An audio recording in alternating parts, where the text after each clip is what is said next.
അതെ, രണ്ടാം ഭാഗത്തിലേക്ക്. ഇത് അമ്പലപ്പുഴ പായസമോ എന്തോ ഒരു പാൽപ്പായസം കേട്ടോ. നമ്മൾ പിന്നെ പായസത്തിൻ്റെ ബിഗ് ഫാൻ ആയതുകൊണ്ട് ഒന്നും നോക്കില്ല. കുറച്ച് ഫോട്ടോഷൂട്ടിനൊക്കെ ശേഷം ഹാളിലേക്ക് വന്നപ്പോഴത്തേക്ക് കുട്ടിപ്പട്ടാളംസൊക്കെ ഭയങ്കര ബിസി ആട്ടോ. ഇപ്പോഴത്തെ പിള്ളേർ ഫോണില്ലാണ്ട് ജീവിക്കാൻ പറ്റാത്ത അവസ്ഥയിലായി.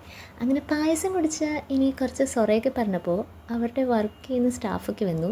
പിന്നെ ഈ ഒരു ദിവസം സുധരാമനെ ഇങ്ങനെ കിട്ടുക എന്ന് പറഞ്ഞാൽ ഭയങ്കര റെയറാണ്. പക്ഷേ ഇപ്പോൾ മാത്രമേ സുധരാമ ഒന്ന് പോസ് ചെയ്യാൻ പറഞ്ഞാൽ ചെയ്യുള്ളൂ കേട്ടോ. അല്ലാത്തപ്പോഴൊക്കെ നാണവും ഭയങ്കര തിരക്കുക.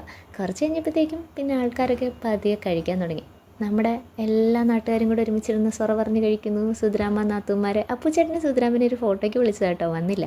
പിന്നെ നമ്മുടെ മെയിൻ സംഭവം ആർക്കൊക്കെ ഇഷ്ടമാണെന്നറിയില്ല, പക്ഷേ എനിക്കിഷ്ടമാണ് ഈ പായസത്തിനകത്ത് പപ്പടവും പഴമൊക്കെ ഇട്ട് കഴിച്ചിട്ട് രസവും തൈരും കൂട്ടി അങ്ങ് കഴിക്കുക. അത് കഴിഞ്ഞ് കിട്ടുന്നൊരു സാറ്റിസ്ഫാക്ഷൻ ഉണ്ടല്ലോ, അത് വേറെ തന്നെയാണ്.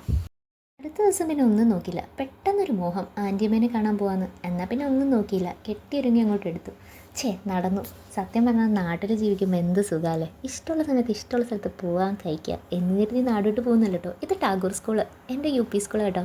ഇവിടെ ഞാനും എൻ്റെ അപ്പനും എൻ്റെ അപ്പൂപ്പനും അങ്ങനെ ഞങ്ങളുടെ കുടുംബത്തിലെയും ഈ നാട്ടിലുള്ള എല്ലാവരും പഠിച്ച സ്ഥലമാണ്. പക്ഷേ ഇപ്പോൾ സ്കൂളിൽ പൂട്ടിയതാണ്. അതിനെക്കുറിച്ച് ഒത്തിരി വിശേഷങ്ങളൊക്കെ പിന്നീട് വരെ.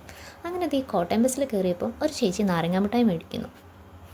ഈ ഇടവഴിയിലൂടെയൊക്കെ നടന്നു പോകുമ്പോൾ പലതും പല കാര്യങ്ങളും പലരെയും ഓർമ്മ വരുന്നു കേട്ടോ.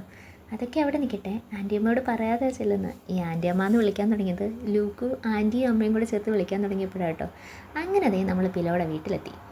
ആൻറ്റിയുടെ ട്യൂഷൻ എടുക്കുകയാണ്. സ്റ്റുഡൻസൊക്കെ ബിസിയാണ്. ആളെന്നെ കണ്ട് സർപ്രൈസ്ഡ് ആയി. ആ സന്തോഷം കണ്ടില്ലേ, അത് എപ്പോഴും ആ മുഖത്തുണ്ടാകും കേട്ടോ. പാവം എന്തോ തിരക്കിലാണ്.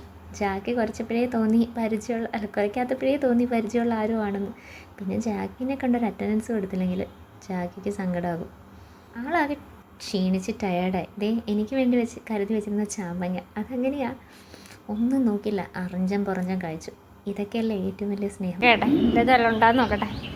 തുറക്ക് ആദ്യം തന്നെ മുട്ടയാണ്.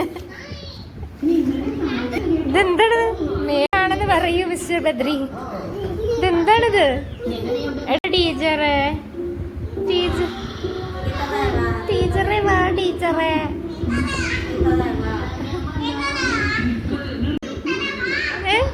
ഈ രണ്ട് റൊണാൾഡോമാരെ എന്ത് പറഞ്ഞ് അപ്ലോഡ് ചെയ്യും? പറ.